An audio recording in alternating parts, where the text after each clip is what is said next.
Bueno, retomando química, nos quedamos en la pregunta número 47. ¿Cuál es la estructura de Lewis correcta para el carbono? Entonces, bueno, pues voy a dar nuevamente una breve explicación. Resulta que la estructura de Lewis está relacionada con los electrones de valencia. Los electrones de valencia son los que se encuentran en el último nivel de energía de un átomo.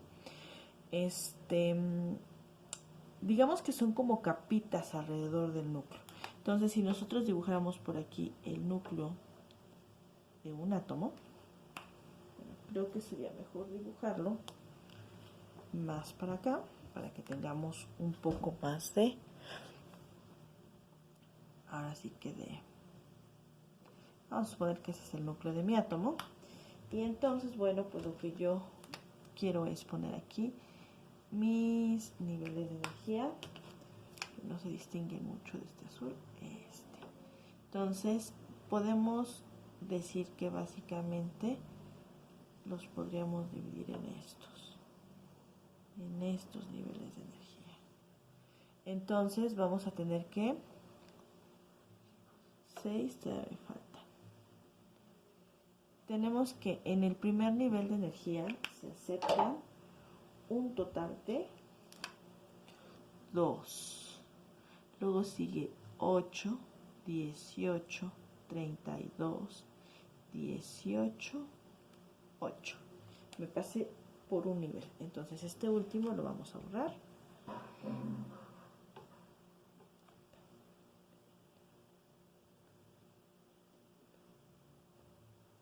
Y los nombres que tienen es, cada uno de estos niveles tiene un nombre: K, L, M, N, O, P.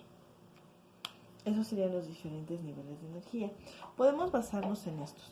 También podríamos hacer la configuración electrónica, pero bueno, eso requiere un poco más de explicación. Entonces vamos a partir de los niveles de energía para poder resolver este ejercicio. El átomo de carbono en realidad es un átomo muy sencillo, puesto que tiene pocos electrones, así que si nosotros quisiéramos dibujarlo, pues podríamos empezar por dibujar sus 6 protones en su núcleo. Y bueno, pues si quieren lo podemos acompañar con 6 electrones también, que son los que estoy dibujando de naranjita.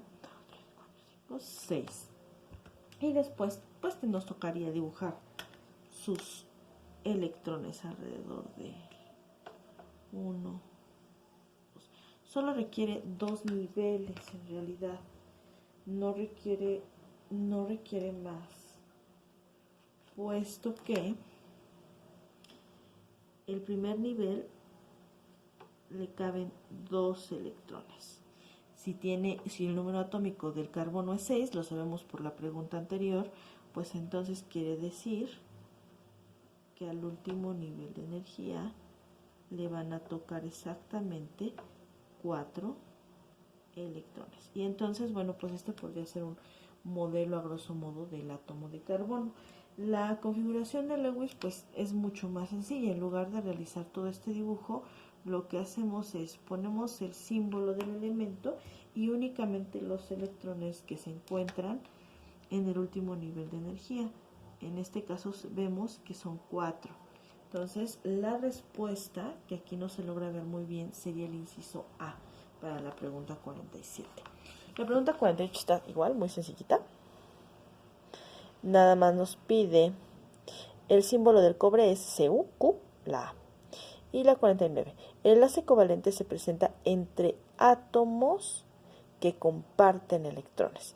Recuerden que cuando compartimos, a ver si con eso se acuerdan, pues la unión es más fuerte. Entonces aquí sucede lo mismo con los electrones, ¿de acuerdo? El enlace, hay otros tipos de enlaces, como el iónico, ahí es como de ese tipo de, como cuando son como amiguitos del kinder, que las cortan cada tercer día. Entonces, bueno, los enlaces covalentes son los más fuertes, ¿de acuerdo, chicos? Nos vamos con la siguiente pregunta.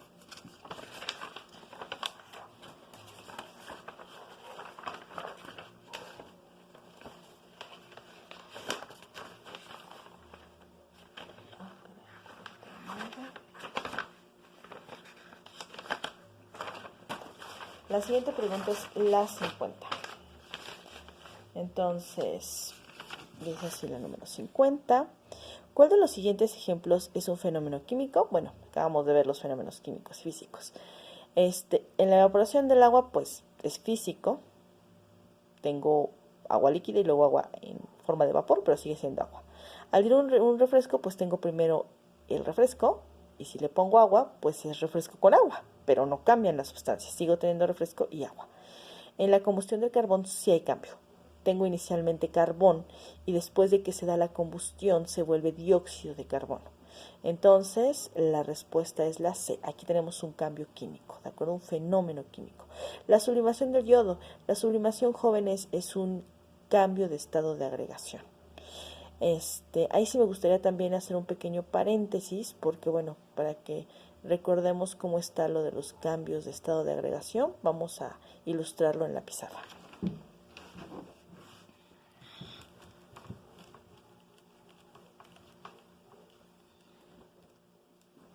Entonces, bueno, pues vamos a poner aquí el estado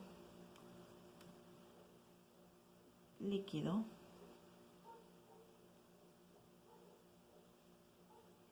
el estado sólido,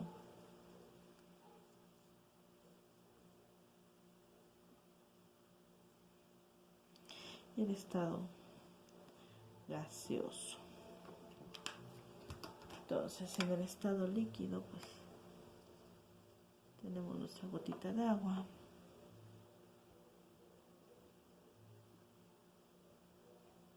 Y el estado gaseoso, solo un minuto. Bueno, por aquí.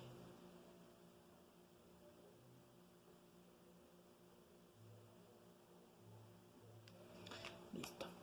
Y bueno, pues ¿qué sucede cuando del estado líquido para pasar al estado sólido le llamamos solidificación? Del estado gaseoso para llegar al líquido, aquí me faltó, le llamamos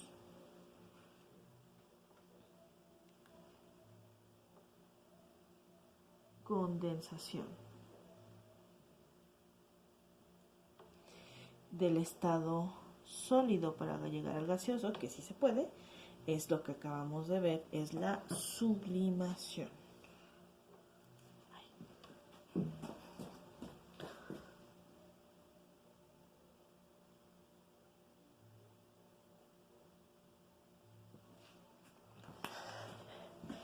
Y bueno, se puede dar también el proceso contrario.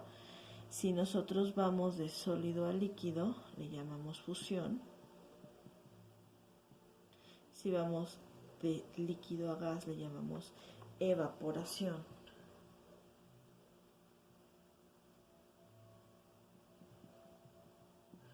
Y si vamos de gaseoso a sólido,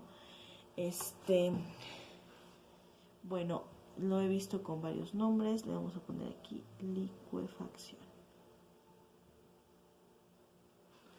Y esos serían los cambios de estado. Ojo, la sublimación es de sólido a gaseoso, porque sí vi que por ahí varios se les olvidó esa parte.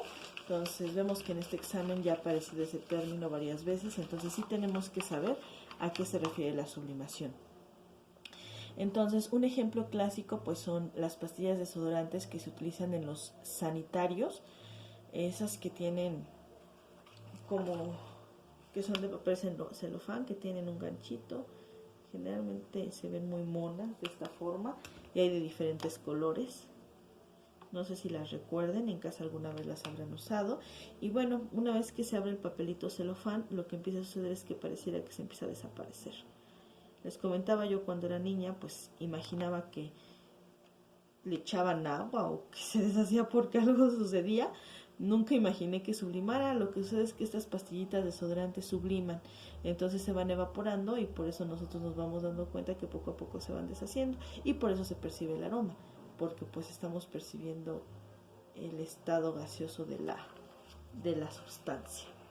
Bueno, vamos con la pregunta número 51.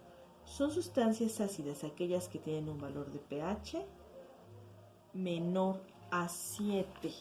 La respuesta. También en este caso voy a hacer una pequeña ilustración.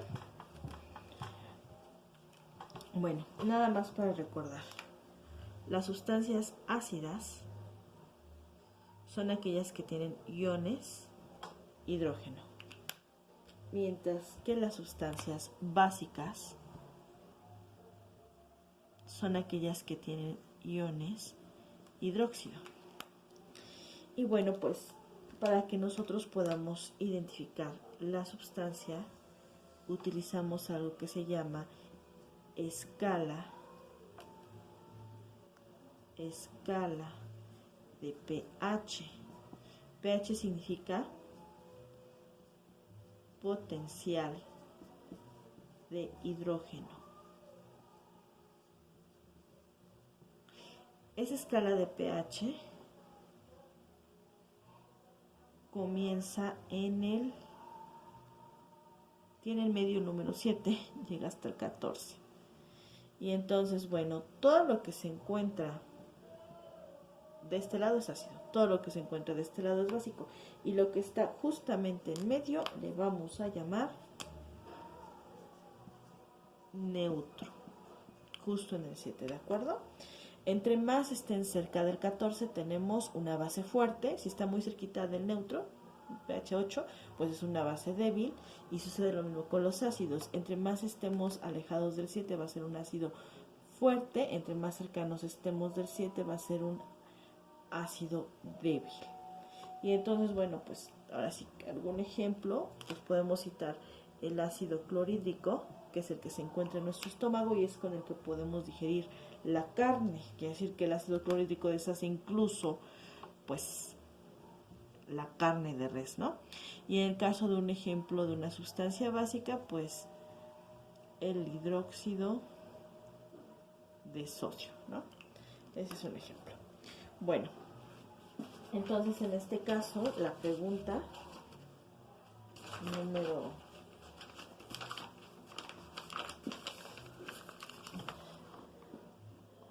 51, pues nos pedía sustancias ácidas que tienen un valor menor a 7. La D es la respuesta.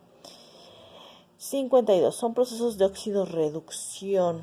Bueno, pues si nosotros observamos, otra vez tiene que ver con los fenómenos. La evaporación del agua, pues no hay reacción, entonces no puede ser, no hay una reacción química.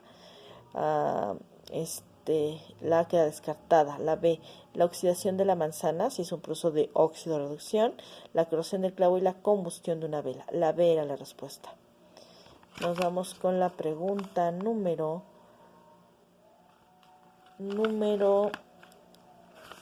54.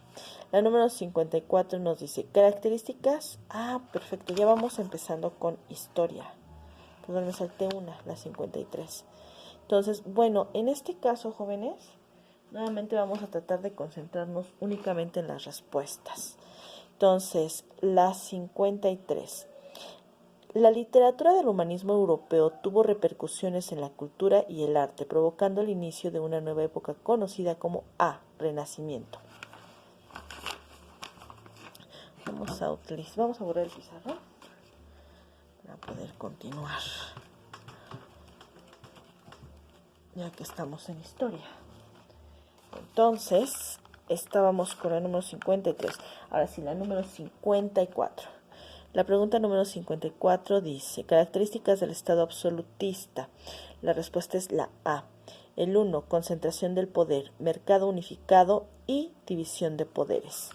55. El desarrollo de las ciudades se presenta conjuntamente con el de la burguesía, una clase social vinculada al comercio y la reproducción de la riqueza. La respuesta era la A. Clasifica los acontecimientos que se dieron en la Primera Guerra Mundial y la Revolución Rusa. La respuesta es el inciso A.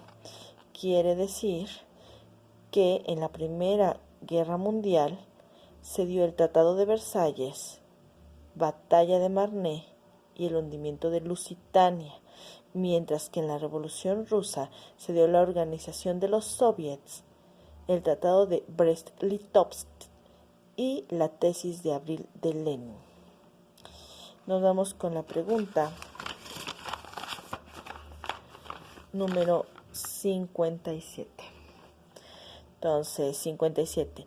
El comienzo de la Segunda Guerra Mundial, el 1 de septiembre de 1939, se debió a la ataque alemán a Polonia. Número 58.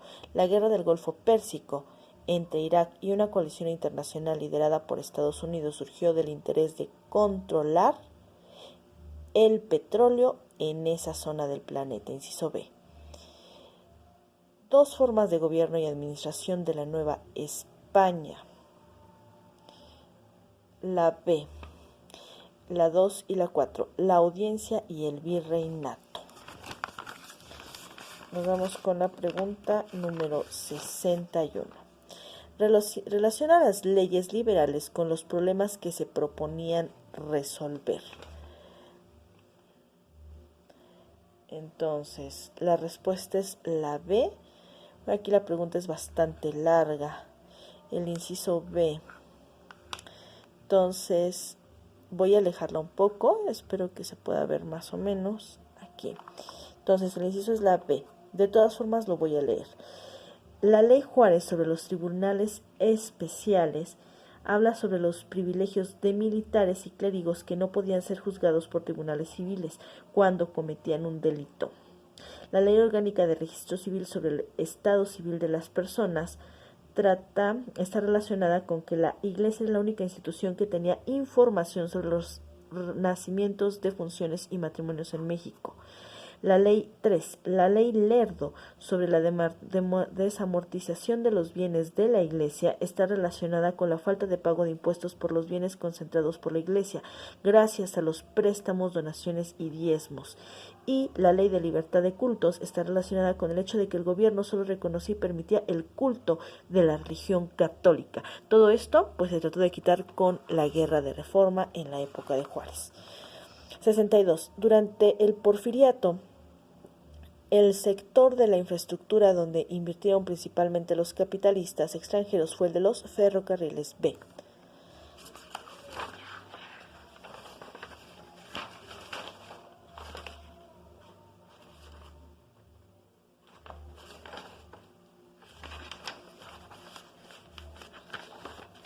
Pregunta número 63 de historia.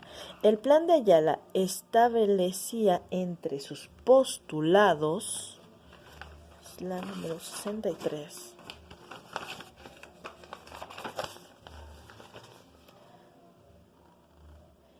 el inciso A, desconocer a Madero como presidente y devolver a los pueblos sus tierras.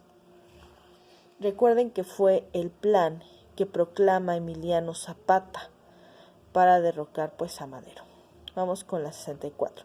Privatizar empresas, limitar el gasto social y romper con barreras proteccionistas son características del modelo económico denominado como neoliberalismo económico.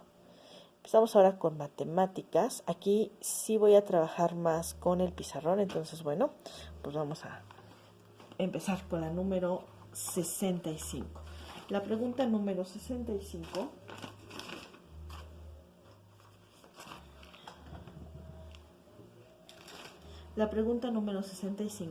trae la siguiente operación.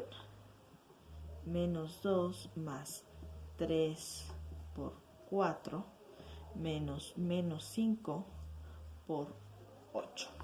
Y entonces, bueno, recuerden, este tema es jerarquía de operaciones.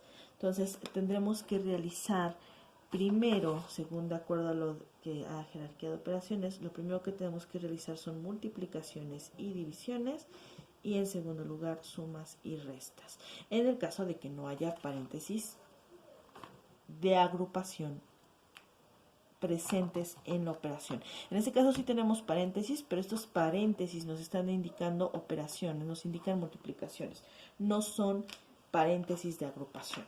Entonces, bueno, pues vamos a comenzar por realizar las multiplicaciones que encontramos aquí. Todo lo demás lo volvemos a reescribir de la misma forma. Aquí tengo el menos 2, el más, el menos. y bueno, pues realizo mis multiplicaciones. 3 por 4 son 12 positivo, negativo 5 por 8 me da negativo 40. Después aparecen por aquí unos signitos que, bueno, están ahí dobles, entonces hay que quitarlos. Vuelvo a escribir todo lo demás tal cual. El único cambio que voy a realizar en este caso son mis signos, que al ser los dos iguales se van a transformar en un signo positivo. Entonces, ya una vez realizado este procedimiento, puedo realizar mi suma. A 12 y 40 pues nos da 52 y tengo de este lado negativo 2. Negativo 2 y 52 nos da positivo 50. Entonces, en este caso se trataba del inciso B. Pregunta número 65. Continuamos con la pregunta número 66. El mínimo común múltiplo de 6 y 15. Bueno, hay varios procedimientos. Uno de los que les enseñé es el de la casita, pues vamos a utilizarlo a través de factorización. En este caso nos damos cuenta que el 6 tiene mitad, es 3, el 15 no tiene, se baja. Ninguno de los dos tiene mitad, pero si tienen tercera, la tercera parte de 3 es 1, de 15 es 5. Ya no hay tercera, pero si tenemos quinta, la quinta parte de 5 es 1. Y entonces obtenemos que el mínimo común múltiplo de estos tres números es 2 por 3 por 5, 2 por 3, 6 por 5, 30. Y el 30 se encuentra en el inciso C, en la pregunta 66. Nos vamos con la pregunta número 67. En este caso, tenemos que hacer la conversión en la pregunta número 67 a decimal de el siguiente número, que es 5 medios. Perdón, no tenemos que hacer la conversión a decimal, tenemos que encontrar su fracción equivalente. Nos dan varias opciones, que son 7 cuartos, el inciso B son 10 sextos, el inciso C son 15 sextos y el D son 15 cuartos. Para poder hacer este procedimiento, bueno, lo más conveniente pues es convertirlos a decimales. 5 medios, recuerden nada más que para convertir a decimal tenemos que realizar las operaciones. 5 entre 2 nos da a 2, me sobra 1, 0, aquí va el punto 5, 0. Tenemos que es 2.5. Entonces, en este caso tenemos que sería 7 entre 4, le tocaría 1, 3, 0,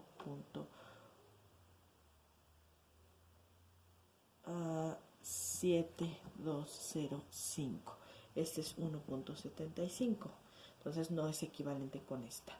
Si nosotros dividimos 10 sextos, voy a omitir la operación, pero por cuestión de espacio sería 1.66 periódico.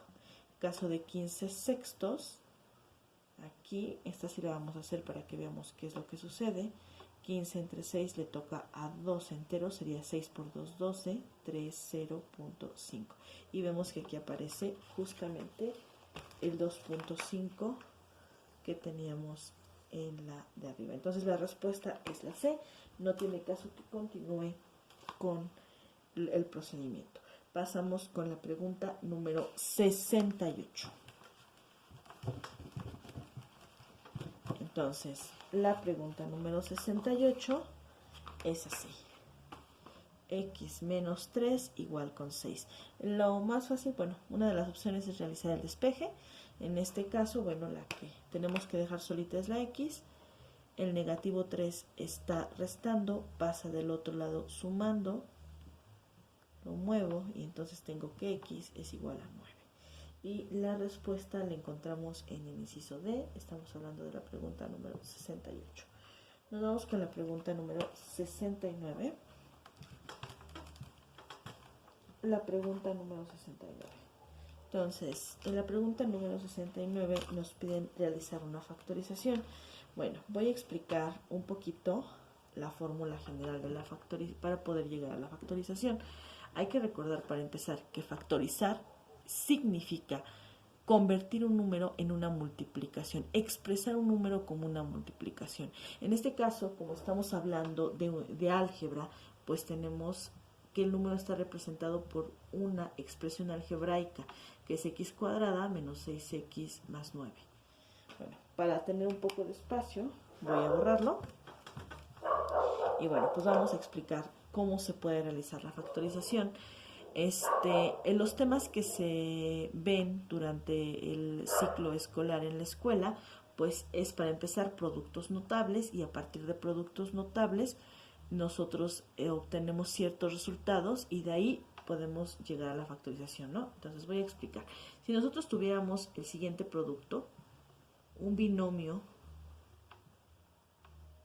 de las siguientes características. Voy a resaltar un poco estos valores, estas literales. Ajá.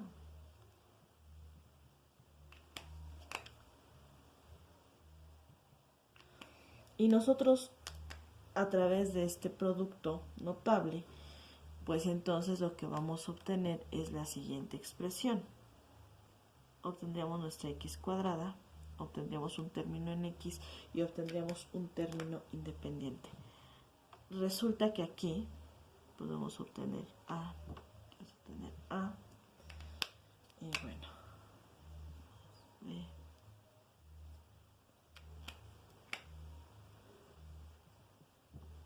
Eso es lo que obtendríamos. Observamos entonces que a través de esta multiplicación yo obtengo una multiplicación de dos binomios que tienen como término común x. Voy a obtener un trinomio al cuadrado que va a contener un término constante y aquí vamos a tener un coeficiente. Estos dos son números. Y bueno, estos números nosotros los podemos relacionar con el ejercicio que nos están poniendo. Tenemos aquí x cuadrada más, menos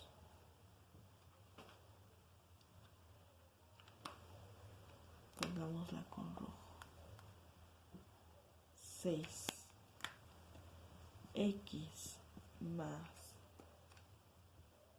pongámosla con azul,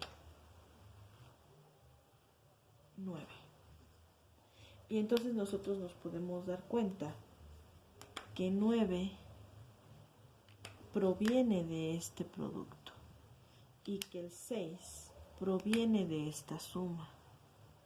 Entonces, si nosotros analizamos este 6 y este 9, pues vamos a poder llegar a este lado.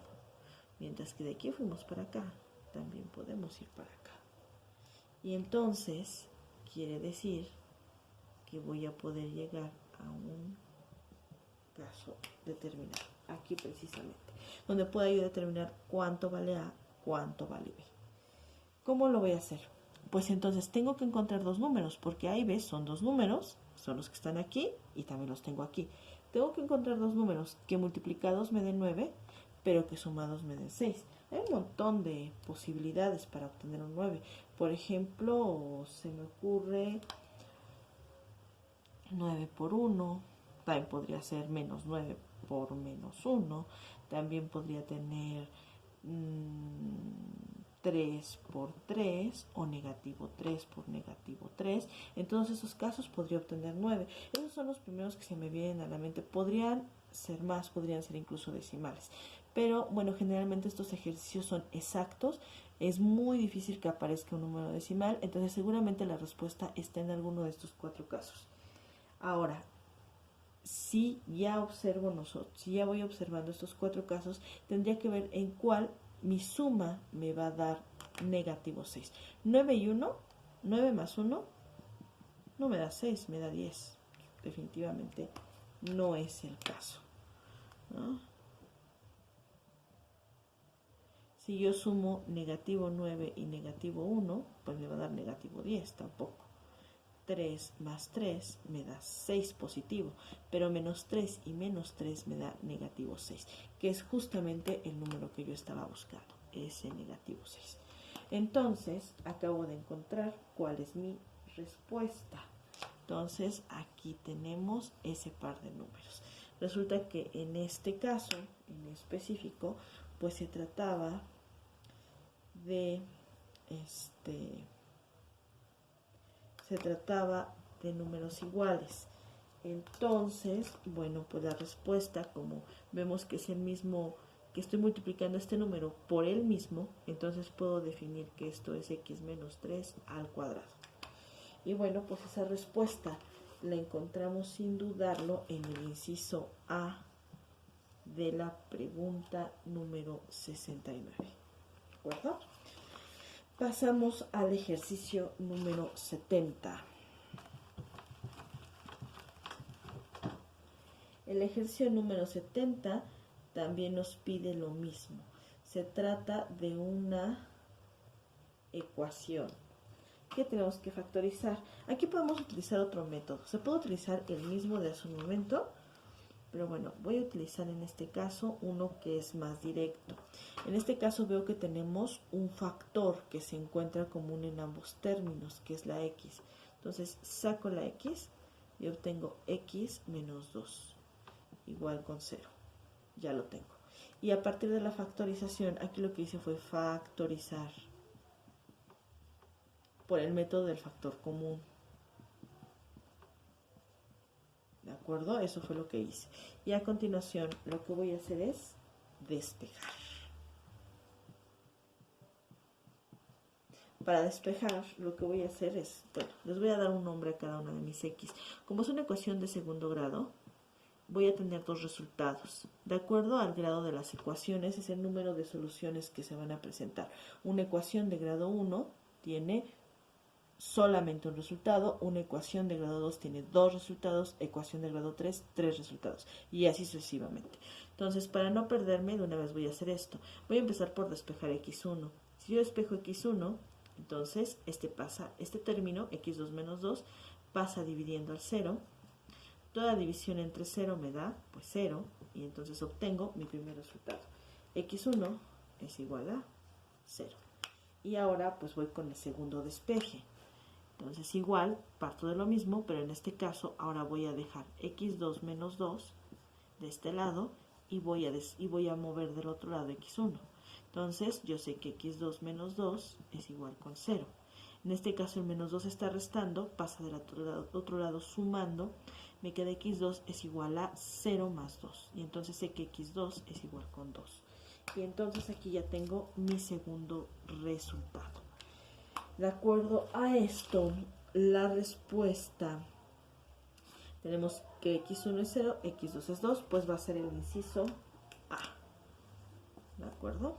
Esa sería la respuesta de la pregunta número 70. Nos vamos con la pregunta número 71. Bueno, jóvenes, en la pregunta número 71.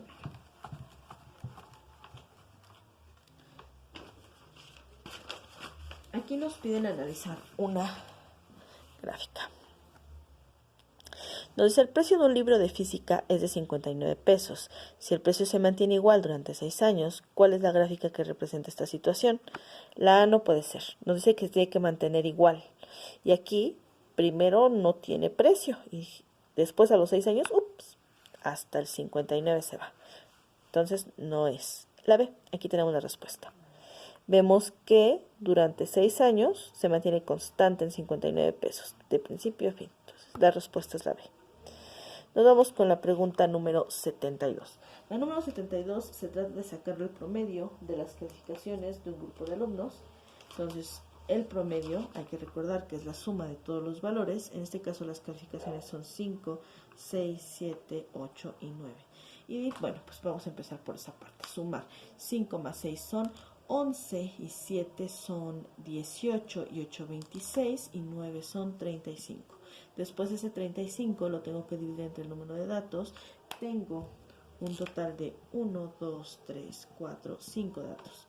Y entonces nos da 7. Me parece que 5, 6, 7, 8, 9. Me parece que la respuesta de la 72 es 7. Ajá, esa es la respuesta. Y bueno, pues ahora procedemos con la pregunta número 73. La número 73 es de probabilidad. Nos dice que en una cajita tenemos 2 bolitas rojas, un total de 4 bolitas blancas, 1, 2, 3, 4 bolitas blancas, y un total de 6 bolitas azules, 1, 2, 3, 4, 5, 6 azules. Y luego nos dice, ¿cuál es la probabilidad de extraer una roja? Bueno, en este caso, la probabilidad está relacionada con la parte de la fracción que hay de bolitas rojas. Entonces, bueno, recuerden que si nosotros queremos representar una fracción, necesitamos primero determinar el denominador, que es el número total de partes en las que se divide mi entero. Yo puedo contar cada bolita como una de esas partes. Tengo 2, 4, 6, 8, 10, 12 bolitas. Y bueno, en este caso, a mí me interesan las rojas, que son 2. Y bueno, pues finalmente esta fracción nosotros la podemos simplificar. Y bueno, simplificar sería la mitad de 2, la mitad de 12, la mitad de 12 es 1, la mitad de 12 es 6. Entonces, la respuesta la encontramos un sexto en el inciso D de la pregunta 73. Nos vamos con la pregunta 74. En la pregunta 74 aparecen estas líneas rectas paralelas atravesadas por una recta que las corta, y tenemos que aquí aparece este ángulo de 58 grados. Entonces, bueno, aquí es relativamente fácil porque sabemos que en este caso solamente vamos a tener 2 tipos de ángulos. Este que se encuentra aquí, el de 58, y este que lo complementa. Entonces, este ángulo que lo está complementando, si nosotros vemos aquí tenemos 180 grados completos, entonces ¿cuánto le falta a 58 para llegar a 180? 58 y 2 son 60 y 20 son 80, entonces ahí llevamos 22, y 100, entonces serían 122 grados de este lado. Y bueno, esos son todos los ángulos que puedo tener. En este caso me están pidiendo este ángulo, que es alfa. Entonces, puedo simplemente observar que aquí tengo, este ángulo se repite aquí, este ángulo se repite aquí y aquí.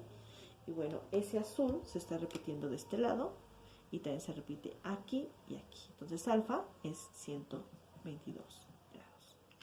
Es el inciso A de la pregunta número 74. Pasamos a la siguiente pregunta. Pregunta número 75. Determina el área de un rectángulo. Chicos, esa está súper sencillísima, ¿no? Viene el rectangulito. Nada más es cuestión de sabernos base por altura. Aquí la base es de 15.8 y la altura es de 7.3. Y sabemos que el área es base por altura. Entonces, pues sería área igual a 15.8 por 7.3. Y bueno, pues lo más complicado aquí es la multiplicación, en la que podríamos equivocarnos. 3 por 8 es 24, 3 por 5, 15, 3 por 1, 3, 7 por 8, 56, 7 por 5, 35, 40, 11, y después sumamos 4, 13, 4, 1, 1. Y al final, recuerden, siempre al final, cuento el número total de cifras decimales que tengo en mis factores, y ese mismo número debe de aplicarse aquí. Entonces aquí estaría el punto. Entonces la respuesta en este caso sería, hubo un error por aquí. Aquí ese número era un 4 y aquí era un 5. Entonces, aquí está la respuesta. El inciso es la A, 115.34 de la pregunta número 75. ¿De acuerdo? Entonces, vamos y nos pasamos a la pregunta número 76.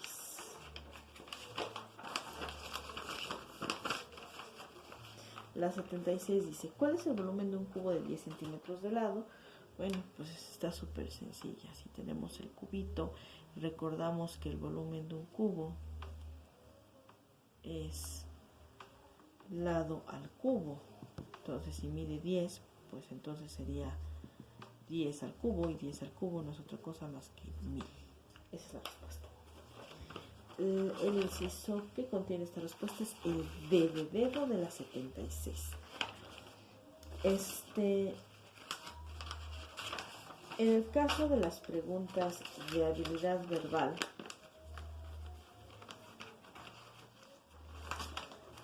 nada más les voy a dar las puras, únicamente el número de pregunta y la respuesta. Yo quiero que ustedes chequen el por qué es la respuesta que les estoy dando a aquellos que hayan tenido problemas, y pues nada más.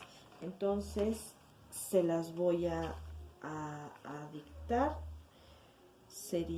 Las voy a anotar en el pizarrón por si mi voz no es lo suficientemente clara.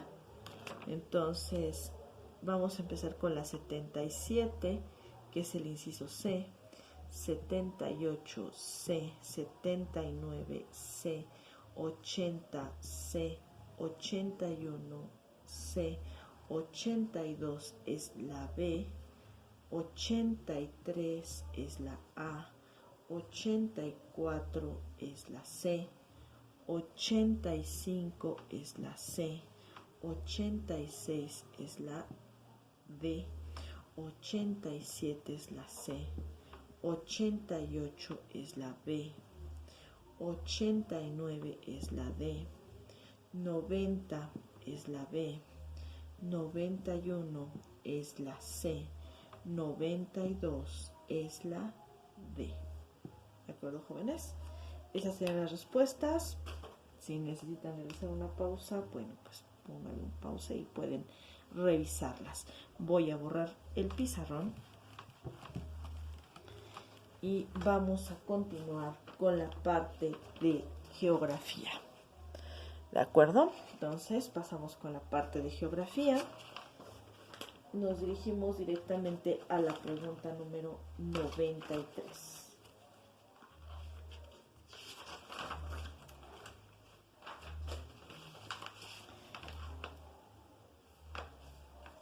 Algunas son muy sencillas, entonces vamos a nada más a leerlas y a dar igual respuesta. Componente económico del espacio geográfico que explota los recursos naturales. Entonces, aquí el único que explota recursos naturales es la minería, inciso B. 94. Representación de la Tierra que cuenta con la escala, el tipo de proyección y la simbología, mapa, la B.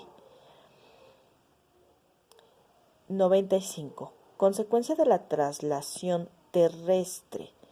Entonces, recuerden que el movimiento de traslación, jóvenes, hace referencia al movimiento que realiza la Tierra alrededor del Sol, mientras que la rotación es el que realiza sobre su propio eje.